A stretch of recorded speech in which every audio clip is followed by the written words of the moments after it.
Hi friends, welcome to SPR media works. Madanapalle assembly నియోజకవర్గం అన్నమయ్య జిల్లా రాజంపేట లోక్సభ నియోజకవర్గంలోని 7 అసెంబ్లీ సెగ్మెంట్లలో ఒకటి.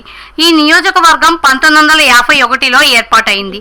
2019 నాటికి ఈ నియోజకవర్గంలో మొత్తం 2,46,132 మంది ఓటర్లు ఉన్నారు.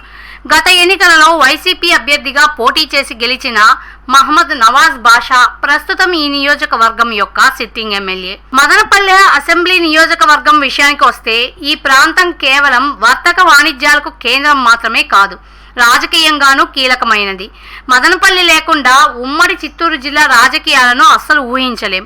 ఈ క్రమంలో గత ఎన్నికల ఫలితాలని ఒకసారి విశ్లేషిద్దాం. 2009 ఎన్నికలలో కాంగ్రెస్ అభ్యర్థి ఎం షాజహాన్ బాషా, టీడీపీ అభ్యర్థి ఆర్ కృష్ణసాగర్ రెడ్డి మరియు పీఆర్పీ అభ్యర్థి సి వాసుదేవరెడ్డిపై పోటీ చేసి 46,938 ఓట్ల మెజారిటీతో గెలుపొందారు. 2014 ఎన్నికలలో వైసీపీ అభ్యర్థి doctor Desai Tippareddy MS, BJP అభ్యర్థి చల్లపల్లి నరసింహారెడ్డిపై పోటీ చేసి 16,589 ఓట్ల మెజారిటీతో గెలుపొందారు. 2019 ఎన్నికలలో వైసీపీ అభ్యర్థి మహమ్మద్ నవాజ్ బాషా, టీడీపీ అభ్యర్థి దొమ్మలపాటి రమేష్, జేఎస్పీ అభ్యర్థి స్వాతి గంగారపు మరియు కాంగ్రెస్ అభ్యర్థి డి మోహనరామిరెడ్డిలపై పోటీ చేసి 27,403 ఓట్ల మెజార్టీతో గెలుపొందారు. 2024 ఎన్నికలలో వైసీపీ అభ్యర్థి నిసార్ అహ్మద్, టీడీపీ అభ్యర్థి షాజహాన్ బాషా మరియు కాంగ్రెస్ అభ్యర్థి పవన్ కుమార్ రెడ్డిల మధ్య పోరు జరగనుంది. ప్రజాస్వామ్యం వర్ధిల్లాలన్నా,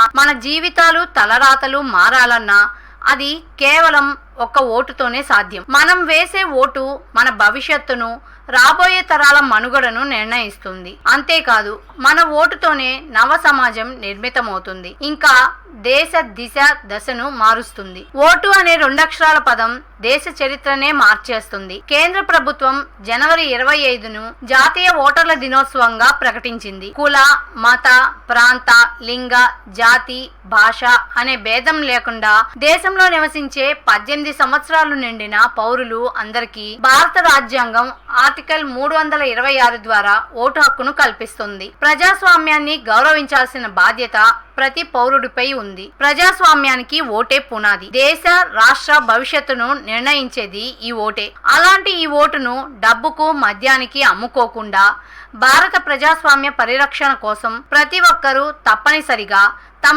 ఓటు హక్కు వినియోగించుకోవాలి.